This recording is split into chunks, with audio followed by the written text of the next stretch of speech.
Hi hello everyone. ఈరోజు యమ్మీ యమ్మీ chicken పకోడీని ఎలా చేయాలో చూద్దాం. ఇప్పుడు దీనికి కావాల్సిన పదార్థాలు: 1 కేజీ బోన్లెస్ చికెన్, 100 గ్రామ్స్ శనగపిండి, ఉప్పు, పసుపు, కారం, బియ్యపిండి, కార్న్‌ఫ్లోర్ తగినంత, అల్లం వెల్లుల్లి paste 4 table spoons, 1 table spoon garam masala, 2 table spoons ధనియాల పొడి, జీడిపప్పు, కరివేపాకు, 3 నిమ్మకాయలు. ఇప్పుడు ముందుగా వీడియోలో చూపించే విధంగా ఒక వెడల్పాటి బేషన్‌ని తీసుకోవాలి. ఇప్పుడు బాగా శుభ్రంగా కడిగిన చికెన్‌ని, బోన్‌లెస్ చికెన్‌ని కూడా వేసుకోవాలి. ఇప్పుడు అదే విధంగా శనగపిండిని కూడా వేసుకోవాలి. ఇప్ ఇప్పుడు బియ్యపు పిండిని కూడా వేసుకోవాలి.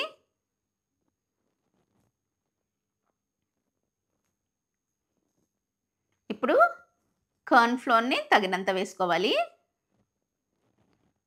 ఇప్పుడు పసుపు, ఉప్పు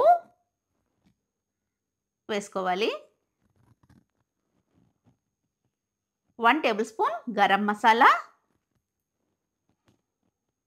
2 టేబుల్ స్పూన్స్ ధనియాల పొడి. ఇప్పుడు వీడియోలో చూపించే విధంగా కరివేపాకుని ముక్కలుగా తుంపుకొని వేసుకోవాలి. ఇప్పుడు అదే విధంగా 4 టేబుల్ స్పూన్స్ అల్లం వెల్లుల్లి పేస్ట్‌ని కూడా వేసుకోవాలి. ఇప్పుడు ముందుగానే మనం ఈ 3 నిమ్మకాయల్ని రసంగా ఇలా గ్లాస్‌లో తీసుకొని ఉంచుకోవాలి. ఇప్పుడు ఫైనల్‌గా తగినంత కారాన్ని కూడా వేసుకోవాలి. ఇప్పుడు వీడియోలో చూపించే విధంగా ఈ ఉప్పు, పసుపు, కారం, ఈ మసాలా అంతా చికెన్‌కి బాగా పట్టే విధంగా వీడియోలో చూపించే విధంగా బాగా కలుపుకోవాలి. దీంట్లో మనము ఎటువంటి వాటర్‌ని యూజ్ చేయట్లేదు. ఇప్పుడు కొద్ది కొద్దిగా నిమ్మరసాన్ని వేసుకుంటూ ఈ చికెన్ అంతా కలుపుకోవాలి. ఇక్కడ 1 కేజీ బోన్‌లెస్ చికెన్‌కి 3 నిమ్మకాయల రసాన్ని తీసుకున్నాము. ఈ చికెన్‌కంతా నిమ్మరసం బాగా పట్టే విధంగా వీడియోలో చూపించే విధంగా కొద్ది కొద్దిగా వేసుకుంటూ ఈ చికెన్‌కంతా పట్టే విధంగా కలుపుకోవాలి. ఇప్పుడు ఫైనల్‌గా జీడిపప్పును కూడా వీడియోలో చూపించే విధంగా తుంపుకొని వేసుకోవాలి. ఈ చికెన్ పకోడీ బాగా రావాలంటే వీడియోలో చూపించే విధంగా బాగా కలుపుకోవాలి. ఇప్పుడు దీన్ని వేరొక గిన్నెలోకి ట్రాన్స్‌ఫర్ చేసుకుందాం. ఇప్పుడు 1 గంట వరకు ఫ్రిడ్జ్‌లో ఉంచి బాగా నాననివ్వాలి ఈ చికెన్ అంతా. ఇలా నానబెట్టడం వల్ల ఈ చికెన్ పకోడీ చాలా క్రిస్పీగా, టేస్ట్‌గా వస్తుంది. ఇప్పుడు ఒక 1 అవర్ తర్వాత ఒక మందపాటి బాండీలో తగినంత ఆయిల్ వేయాలి.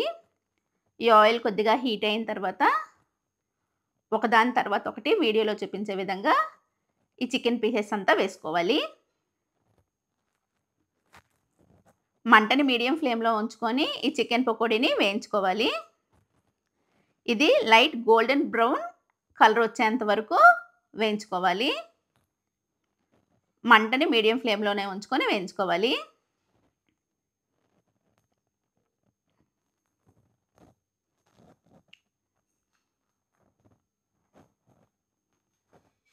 ఇప్పుడు ఇది బాగా వేగిపోయినాయి కాబట్టి ప్లేట్‌లోకి తీసేసుకోవచ్చు. ఈ కలర్ వస్తే సరిపోతుంది.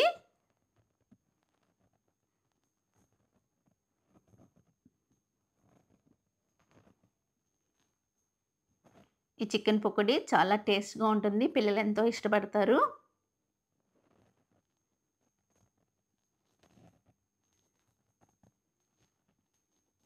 ఇక్కడ ఈ చికెన్ పకోడీ అంతా లైట్ గోల్డెన్ బ్రౌన్ కలర్ వచ్చేసింది.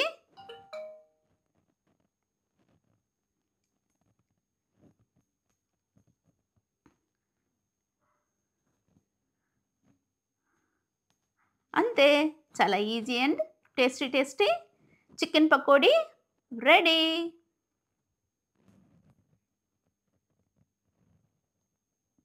Thanks for watching.